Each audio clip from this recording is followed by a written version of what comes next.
I'm Mayor Leary and Gaylord Baird, and welcome to this community briefing. Joining us again to provide interpretation is Margie Propp. Thank you, Margie, for your services.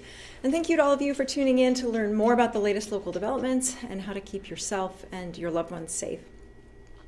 And today's latest local news is that about 120,000 doses of vaccine have been administered in Lancaster County. That means about a third of the county's population aged 16 and older has received at least one dose. And we're so encouraged by this progress and by what it says about how much Lincolnites care for one another and want to help us end this pandemic as soon as possible by getting vaccinated and by taking prudent precautions like wearing masks, washing hands, and doing physical distancing.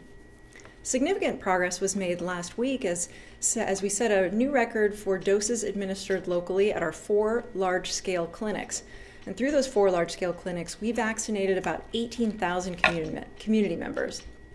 We're really grateful for the positive feedback that we continue to receive week after week, and our health department and our community partners really deserve a lot of praise for the incredibly dedicated work that they put into making these events safe and successful. Looking ahead, our vaccination efforts this week will include additional groups in Phase 1B and others who are receiving their second doses.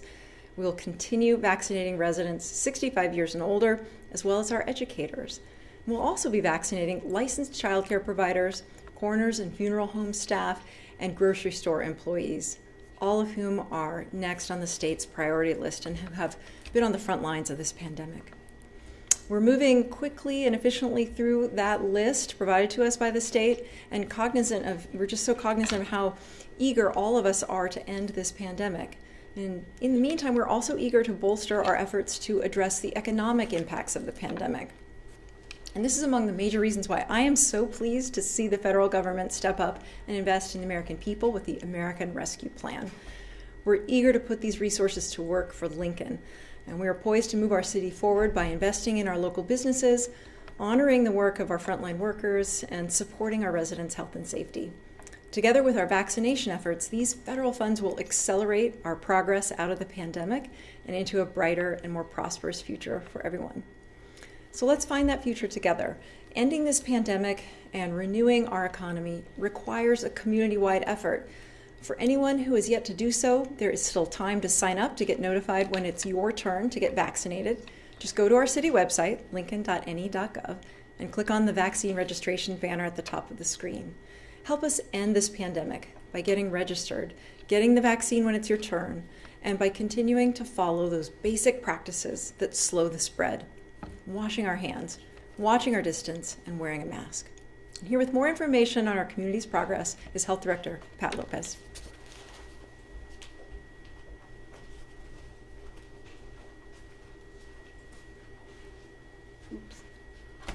Thank you, Mayor.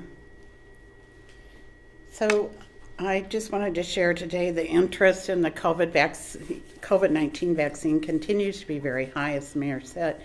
And we had another record week last week for doses administered at our 4 large-scale clinics. First doses were administered to residents aged 65 and older, as well as educators and school staff. Second doses were provided to residents aged 73 and older.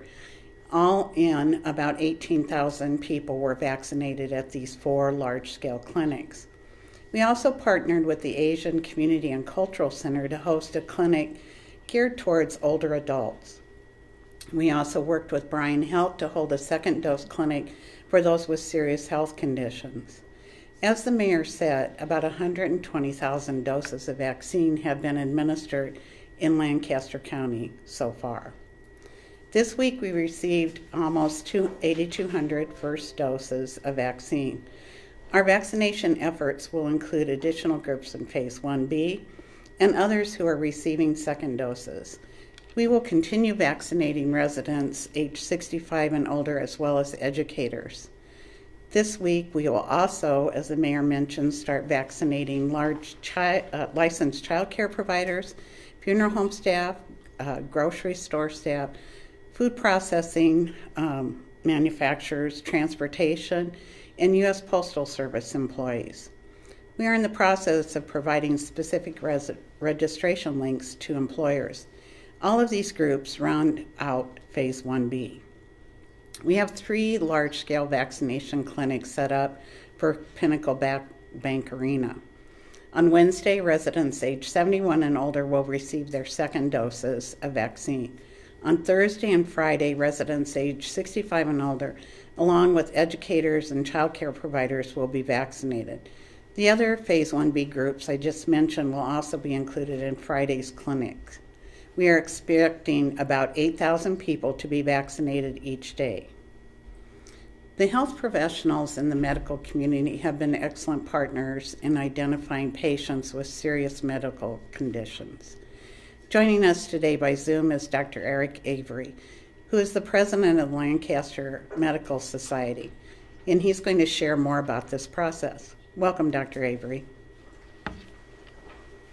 Thank you, Pat. Thank you, Meg. I'd like to take the opportunity to really reach out and have and talk to the community again from the physician standpoint. You guys are doing great. We've seen so much progress, and we are very, very thankful right now for how the community continues to step up in Lancaster County. The COVID numbers are much lower than they have been before, and there is a light at the end of the tunnel, and it's really exciting. But I do want to stress that we still have a long ways to go. We still have a ways to go, and we can do this together. The physician engagement with the health department has really been just multifaceted. There's between physicians, advanced practitioners, all sorts of other medical staff. We have worked with the health department, with the various offices, and we will continue to engage in that and identify high-risk individuals as we continue to go down different phases. The importance of all of this is really the importance of signing up. Just this morning, I was talking to more patients about making sure that they're signing up not only on the state registry, but also on the Lincoln Lancaster County Health Department registry, making sure that we're signing up. And right now, we should really make sure that we're engaging with our loved ones and safely talking to people, making sure that people over the age of 50 are getting signed up to register, making sure that you're, again, doing all those safe things. But then once you get signed up and register, you don't have to call over and over. You don't have to call your doctor's office over and over. We are here for you, and we're happy to take those calls. But once you've signed up on the registry, it's there, and you will get a call for that. I am still receiving a lot of questions about vaccine safety. The vaccines are really safe. They're really effective. And there's a lot of misinformation out there. But yes, they're not perfect. Nothing's perfect in the medical world for the most part. And I would really encourage you to, if you have questions, concerns, I'd really encourage you to talk to your doctor, talk to other people who have received the vaccine. And I want to reiterate, because one of my patients told me this morning, they were really concerned about getting the vaccine because their friend had bad symptoms. Well, these bad symptoms were a little bit of low-grade fever, a little bit of body aches, and it lasted for a couple of days. That's a normal vaccine reaction. That tells us that your immune system is helping you identify that infection, identify the virus, so that if you do get exposed to it, you don't end up in the intensive care unit on the ventilator or trapped in a hospital away from your loved ones. And we don't want that for you either. So again, right now, I would really encourage people to make sure they're communicating with one another. Age over 50, sign up for the registry, and please make sure you're still washing your hands, using common sense, wearing your mask. And if there's questions about whether or not you can have it, whether or not you should have the vaccine, talk to your doctor about it. Don't talk to your mailman's best friend's neighbor's dog. Let us know how we can be there to support you, and we're happy to do that for you. So thank you all for your consideration. Thank you, Dr. Avery. We really appreciate the continued support and assistance from the Medical Society and its members. Today, I also wanted to share we are also partnering with Tabitha to start vaccinating homebound individuals in the near future. Christy Heinrichs, Tabitha President and CEO, is with us today. Christy, we really appreciate your expertise and that you and your team have brought to this important effort. And thank you for being here.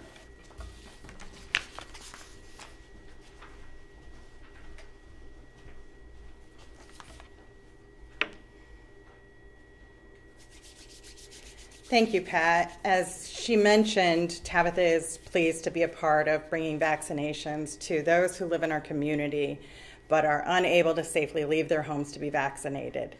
We have been working closely with the Health Department and other local organizations like the Area Agency on Aging, the League of Human Dignity, and countless other local home care providers to ensure that those who are unable to safely leave their homes still have access to being vaccinated.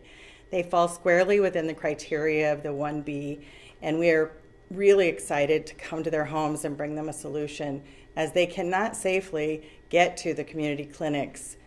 So we will be working over the next several weeks to ensure that there are vaccinations readily available. Tabitha nurses will be providing vaccinations to more than 1,200 individuals who have registered to date that would otherwise not be able to get the vaccination. We will continue to identify people as needs come up and as the communication regarding the availability of that continues to be pushed out. So we have great expertise in providing support for those who are unable to leave their homes. We've been providing coordination and delivery of services in homes for a long time, since 1966.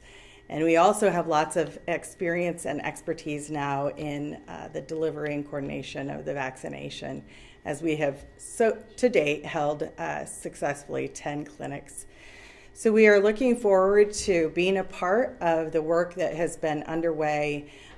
We're pleased to partner with the Health Department. We think they've done a great job of ensuring that our community members who need to be vaccinated have been quickly.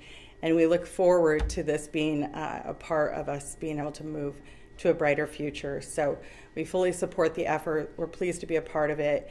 If you have not been able to be registered and believe that you or someone you care for would meet the homebound criteria, so it has a taxing effort to leave home or would fall into very unsafe situations to leave home, it is not too late to register. You can go to the registration. It's been mentioned, lnk.ne.gov, and then click on the COVID-19 vaccine registration, and in the comments, identify yourself as homebound, and we'll work with you to get set up for that vaccination in the coming weeks.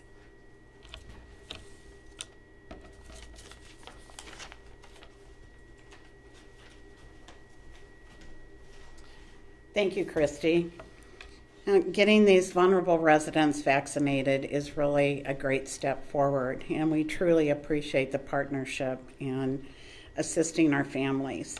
Again, you can find the latest vaccine information at the vaccine page, as Christy mentioned, at covid19.lincoln.ne.gov. This site includes a list of priority groups as well as who is now eligible for vaccinations. Last week, the Center for Disease Control and Prevention released new guidelines related to how fully vaccinated people can visit safely with others. Individuals are considered to be fully vaccinated 2 weeks after their second dose of the Pfizer or Moderna vaccine or a single dose of the Johnson & Johnson vaccine. We have a graphic that depicts this. Here are a few of the key points. Fully vaccinated people can safely visit with others who are fully vaccinated. Fully vaccinated people can safely visit with low-risk unvaccinated people from one household at a time. Fully vaccinated people cannot safely visit with unvaccinated higher-risk people. In these cases, they need to follow prevention measures.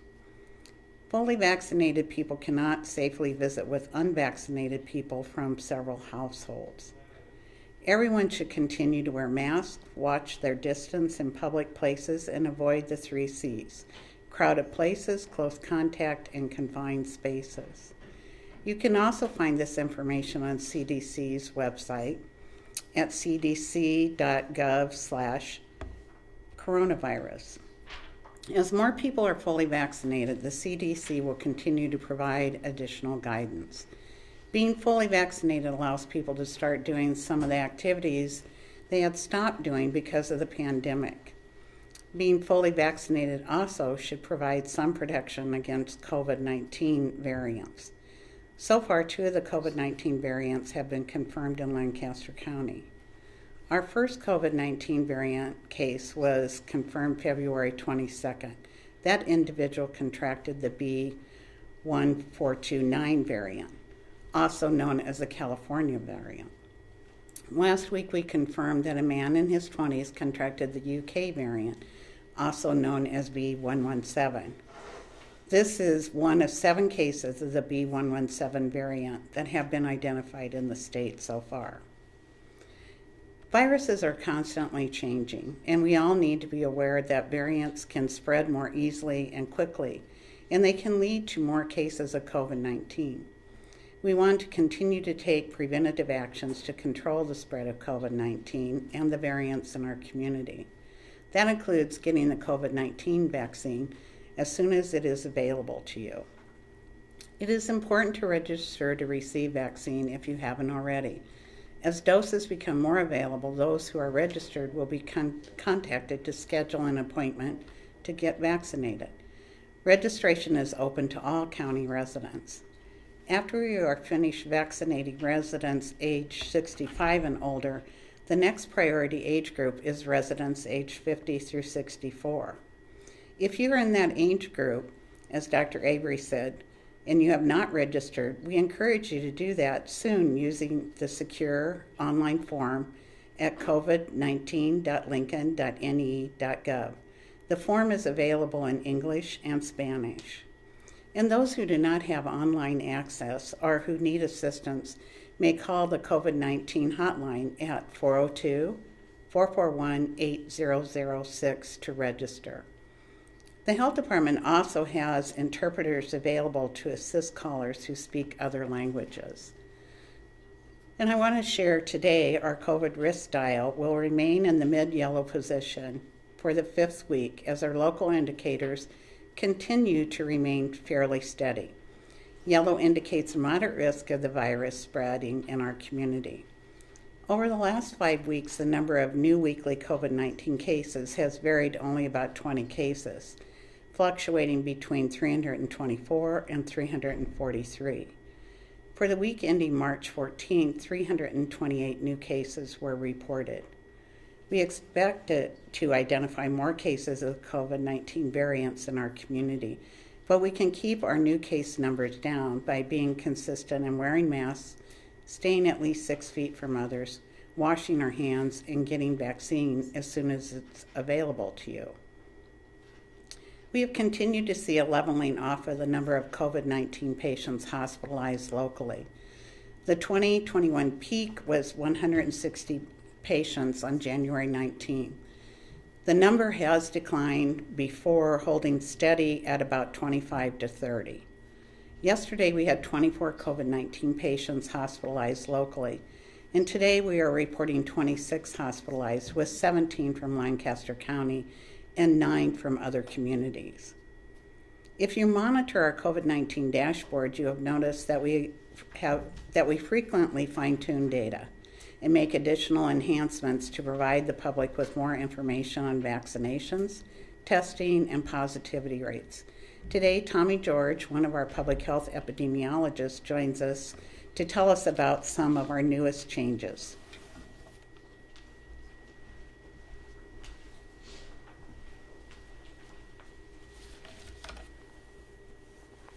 Thank you, Pat. All right, so the new additions to the dashboard from 2 weeks ago were a minor addition in comparison to what we've added today. We've updated our vaccination data to represent the single-dose Johnson & Johnson vaccine more appropriately, along with a few other points I'll touch on.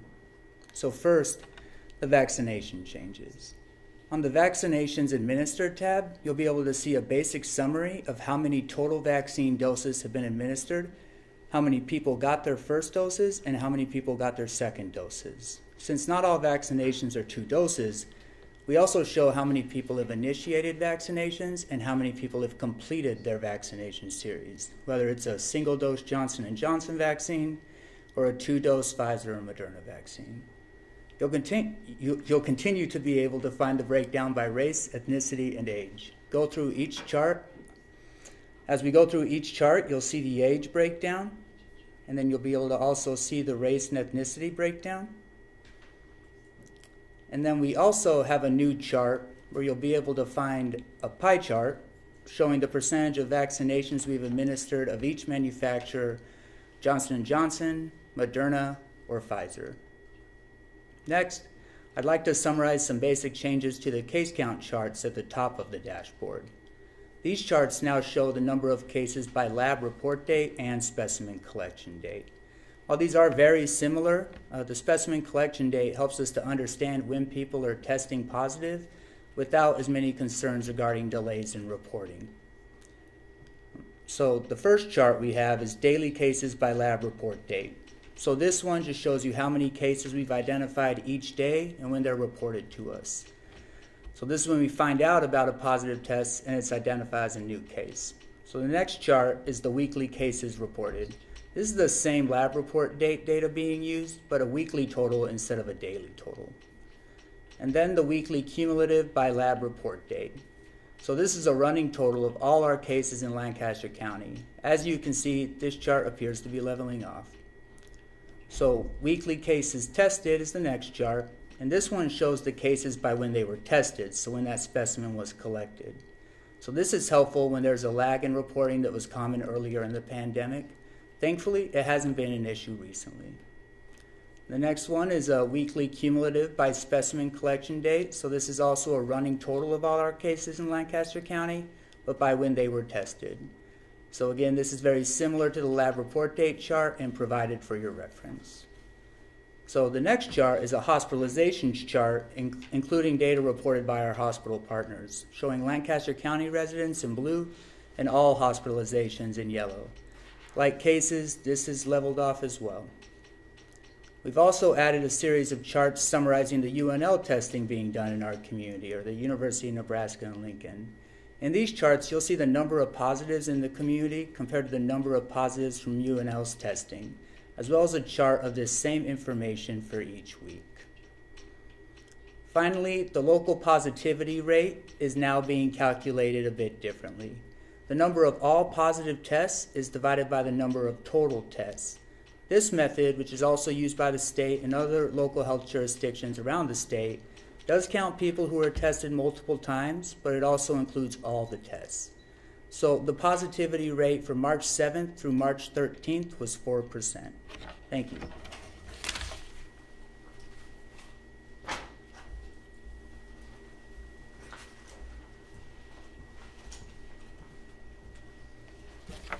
Thank you, Tommy, for sharing this great work. I want to thank you and our whole epidemiology department. We were all thrust into this pandemic over a year ago, and your work is just as vital now as it was in the beginning.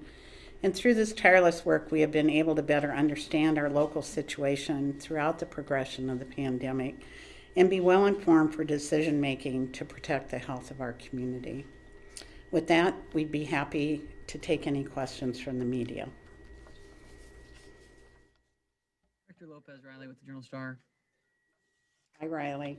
Hi, Pat. Can you talk a little bit more about the positivity rate calculation change? What was the initial formula designed to measure, and do you feel that this will better align with the state's sort of view of the virus at this stage, or is there any trade-off you're making in making this calculation change?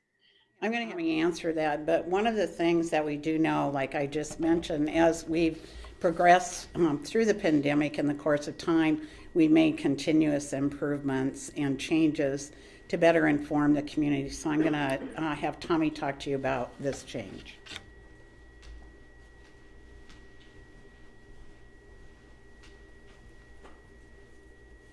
All right, thanks for your question, Riley. It's definitely an important one. So the positivity rate, before we were calculating it using a person over person method. So this essentially says one person, one positive test. The new methodology, it includes all the tests. So that allows us to make it more comparable to certain testing in the community. For example, UNL's testing that we included some new charts for today. Since they're testing people regularly and long-term care facilities are also doing this, it helps us to kind of synchronize what we're publishing and what we're reporting with those efforts in our county, other counties, and statewide. It's also becoming more common nationwide to use that same metric. So that's a lot of the reason why we've made this transition. And Tommy, as a follow-up to that, does that, as an indicator of the infection or the spread of the virus in the community, is it more accurate, or is there at this stage, it obviously 4% is a lot, 4.7% is a lot lower than 18 or 20% infection rate, which, which is there a metric that's more accurate in determining community spread? Yeah, Riley. So different schools of thought, but really when you're looking at positivity rate, the most important thing to consider is how it fits in with all the rest of the data. So if you see the positivity rate declining, for example, but you also really increased your testing, then the reason why your positivity rate might be declining is because you're testing a lot of people who are less likely to be positive. Whereas early on in the pandemic, for example, like if we had an outbreak or something and testing was limited, positivity rate would be really high because testing was so limited. So the point is I'm trying to get at is you really need to consider positivity rate as a trend and where it is relative to all the other data points that we have and all the other information that we collect through case investigations.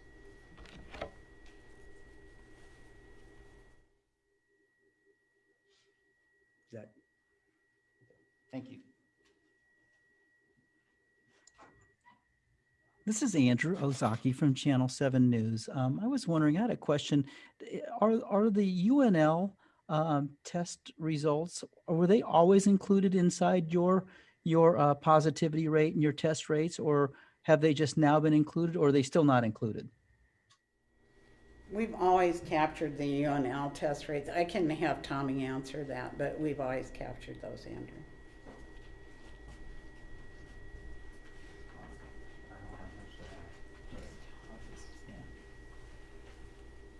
So as I was saying, as I was walking up here, is I don't have a whole lot to add. That's exactly right. We've always been including the University of Nebraska testing data. It's just the only difference is, like you can see the positivity rate chart that we showed earlier.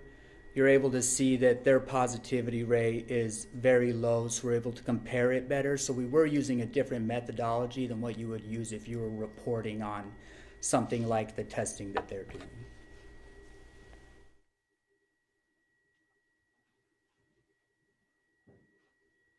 Other questions today? Does this affect the dial as far as where we're at on the risk range?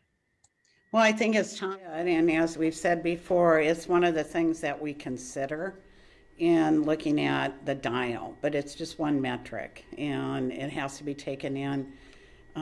We have to look at all the other metrics that we're looking at and along with that. And Pat, this is Bill, and I apologize, we're kind of hammering on this, but just to clarify, so the new positivity rate just takes all of the positive tests divided by all of the total number of tests. Correct. Okay, thank you. Yep. And Bill, you can always call Tommy and ask him questions too. Director Lopez Riley with the Journal Star. The state DHHS put out a new directed health measure today for all counties, I believe, moving everybody into the green. Is there any substantial difference in, is there any comments you'd like to make about what restrictions are still at play here and or what interplay there is with the state's directive? Well, you know, Riley, I just received the information this morning about the changes, so we've been reviewing those today. I do believe they changed. One difference was in outdoor gatherings. No longer will require an event plan. It's probably one of the major changes that I've noted in there so far. And then some about the state vaccine system. But other than that, the changes, the DHM, from what I've seen in my review so far, it's the same, other than the outdoor gathering.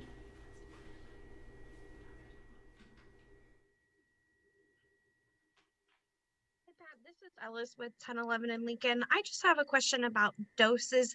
When you're putting in those orders and the time frame in which you get confirmation, what does that window look like and how does that play into maybe how you prepare for the vaccine clinics?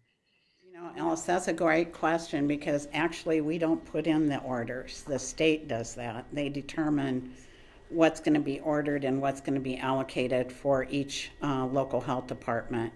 And usually now we know, I haven't received notification tonight, but I may know by tonight or tomorrow what doses we will be allocated for the next week.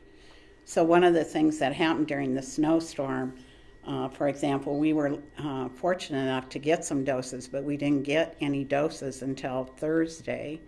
And so we obviously couldn't plan a clinic not knowing if we had the doses. So we're catching up and cleaning up the rest of that right now, and then we'll be going forward.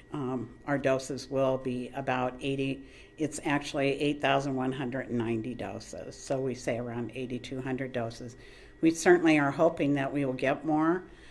We've also asked about additional allocations of Johnson & Johnson. The state has been told they may be able to put in an order next week for the following week, but we don't really know what that order will be or how much allocation of Johnson & Johnson we will get. We did use the 3,000 doses that we received to vaccinate educators.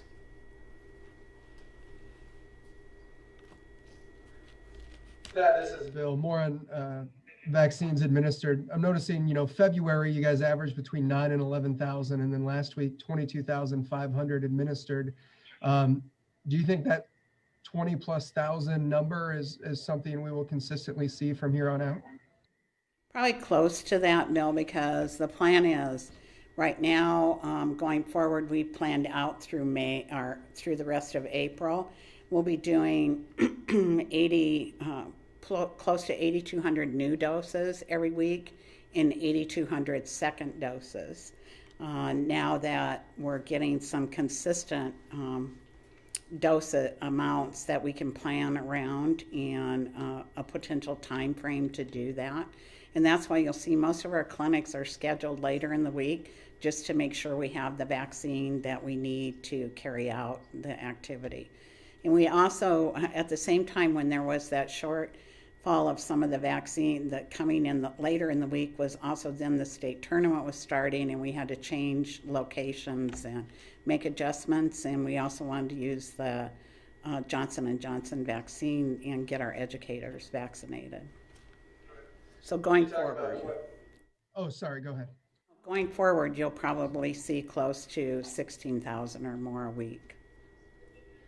You talked about planning through the end of April. Is it your anticipation that on May 1st, as the president directed last week, that the county will have opened up vaccinations to all adults? Well, you know, Bill, I can't predict that far in the future with COVID. You know, it's a lot of times a day-to-day effort, but right now We're coming to close on our 65 and older. We're going to finish our educators this week and move on to those others groups in phase 1B. So I'd like to be there on May 1st. That would be wonderful if we had that much vaccine that we could move that way.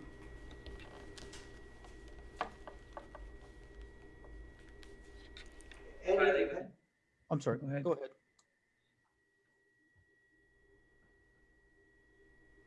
Andrew? Oh, I'm sorry, Pat or Mayor. I guess St. Patrick's Day is tomorrow, and what's your hope or what's your message to people? Well, I think it's the same message we've been giving. We want people to enjoy themselves, but to do it safely, to wear their mask, watch their distance, and wash their hands. I think that's the same message our restaurants and others have been providing to those in the community.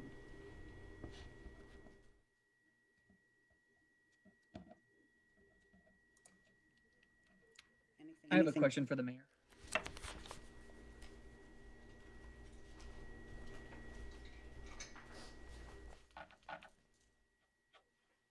Hi, Riley.